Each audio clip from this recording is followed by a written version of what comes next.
जब एक माँ बिल्ली अपने बच्चों को खो देती है या उनसे समय से पहले अलग हो जाती है तो वह भावनात्मक और व्यावहारिक प्रतिक्रियाएं दिखा सकती है। ये व्यवहार अक्सर शोक या तनाव के संकेत होते हैं जो उसके और उसके बच्चों के बीच मजबूत बंधन को दर्शाते हैं। यहाँ कुछ सामान्य व्यवहार हैं जो एक शोकग्रस्त माँ बिल्ली दिखा सकती है। आवाज निकालना। एक माँ बिल्ली अपने बिल्ली के बच्चों को ढूंढते हुए बार बार म्याऊं, रोना या पुकार सकती है। ये आवाजें सामान्य से अधिक बार और ज्यादा तीव्र हो सकती हैं क्योंकि वह अपने खोए हुए या अलग हो चुके बच्चों को खोजने की कोशिश करती है। बेचैनी और खोज। माँ बिल्ली बेचैन हो सकती है और अपने गुम हुए बिल्ली के बच्चों की तलाश में घर या आसपास घूम सकती है। वो बार बार उन जगहों की जांच कर सकती है जहां उन्हें आखिरी बार देखा गया था या फिर सूंघकर उन्हें ढूंढने की कोशिश कर सकती है। अवसाद या उदासी के कारण ऊर्जा में काफी कमी आ सकती है। माँ बिल्ली अधिक वापस ले सकती है, कम सक्रिय रह सकती है और अधिक समय लेटे रहने या छिपने में बिता सकती है। वह उन क्रियाकलापों में रुचि खो सकती है जो वह आमतौर पर पसंद करती है, जैसे कि खेलना या स्वयं की सफाई करना। 4. भूख न लगना। शोक संतप्त माँ बिल्ली की भूख कम हो सकती है या फिर वह खाना पूरी तरह छोड़ भी सकती है। ये भूख न लगना अक्सर भावनात्मक परेशानी का संकेत होता है। 5. अत्यधिक स्वयं की सफाई, तनाव और चिंता से निपटने के लिए कुछ मामलों में माँ बिल्ली खुद को बहुत ज्यादा साफ कर सकती है, जिससे कभी कभी गंजेपन के धब्बे या त्वचा में चिड़चिड़ाहट हो सकती है। कुछ मामलों में एक माँ बिल्ली तनाव और चिंता से निपटने के लिए खुद को अधिक संवारने लग सकती है।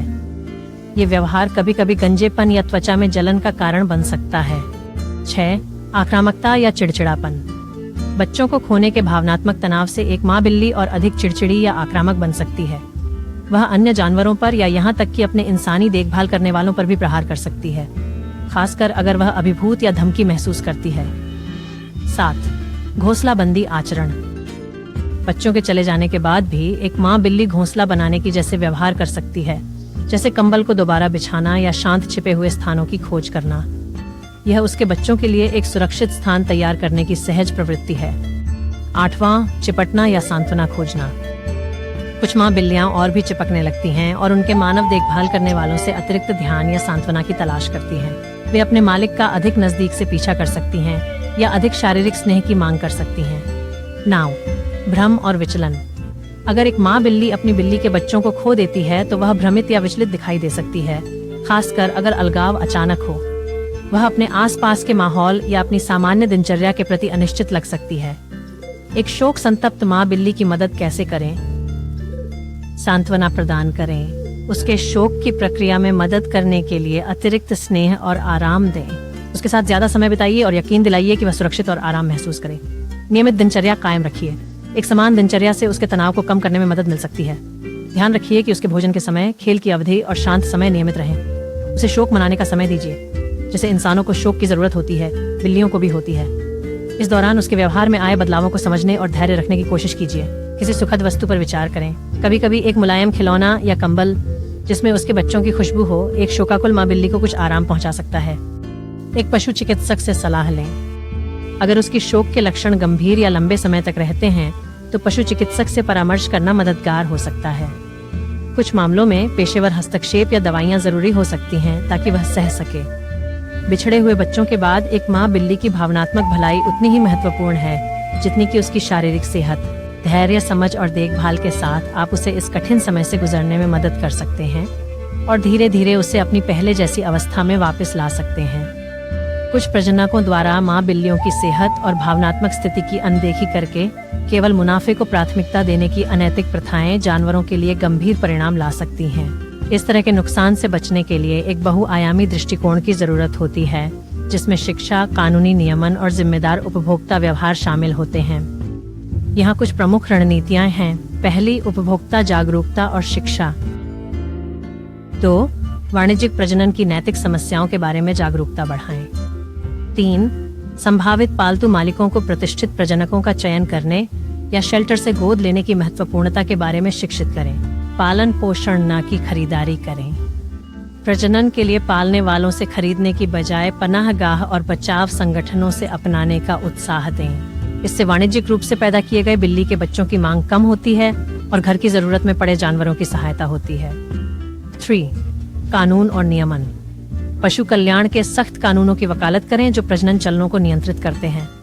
इसमें एक बिल्ली के पालने वाले बच्चों की संख्या पर सीमा, अनिवार्य स्वास्थ्य जांच और माँ के बिल्लियों से उनके बच्चों को कितनी जल्दी अलग किया जा सकता है, इस पर प्रतिबंध। लाइसेंसिंग और निरीक्षण। प्रजनकों के लिए लाइसेंसिंग सिस्टम्स का समर्थन करें जो उन्हें पशु कल्याण के सख्त मानकों का पालन करने की आवश्यकता रखता है। नियमित निरीक्षण किए जाने चाहिए ताकि सुनिश्चित किया जा सके कि विनियमों का पालन हो। जुर्माना भी लगाया जाना चाहिए उन लोगों पर जो नियमों का उल्लंघन करते हैं। नस्बंदी को बढ़ावा दिया जाए। बिल्लियों की जनसंख्या नियंत्रित करने के लिए कई अनैतिक प्रजनक प्राकृतिक प्रजनन चक्रों का शोषण करते हैं, जिससे अति जनसंख्या और बढ़ती हुई पीड़ा होती है। सामुदायिक पहल। समर्थन करें सामुदायिक पहलों का जो कम लागत या मुफ्त नस्बंदी की सेवाएं प्रदान करती हैं, विशेष रूप से उन क्षेत्रों में जहां अति प्रजनन की समस्या होती है। स्कूलों और सामुदायिक कार्यक्रमों में पशु कल्याण शिक्षा को शामिल करके जानवरों के प्रति सहानुभूति और जिम्मेदारी की संस्कृति को बढ़ावा दें। बच्चों और बड़ों को जानवरों की भावनात्मक और शारीरिक जरूरतों के बारे में सिखाने से समाज में और अधिक नैतिक व्यवहार को प्रोत्साहन मिल सकता है। जानवरों के, खासकर बिल्लियों के अपने बच्चों के साथ जो भावनात्मक और सामाजिक संबंध होते हैं, उनकी महत्ता को समझें। ये समझना कि जानवरों में भी जटिल भावनाएं होती हैं, उन्हें महज सामान की तरह इस्तेमाल करने की प्रवृत्ति को कम करने में मदद कर सकता है। अनैतिक प्रजनकों द्वारा माँ बिल्लियों का शोषण रोकने के लिए सामूहिक प्रयासों की जरूरत है। नैतिक प्रजनन प्रथाओं को बढ़ावा देकर हम माँ बिल्लियों का अनैतिक प्रजनकों द्वारा शोषण होने से रोक सकते हैं। कानून का समर्थन करना, जनता को शिक्षित करना और जिम्मेदार पालतू मालिकाना हक को प्रोत्साहित करना।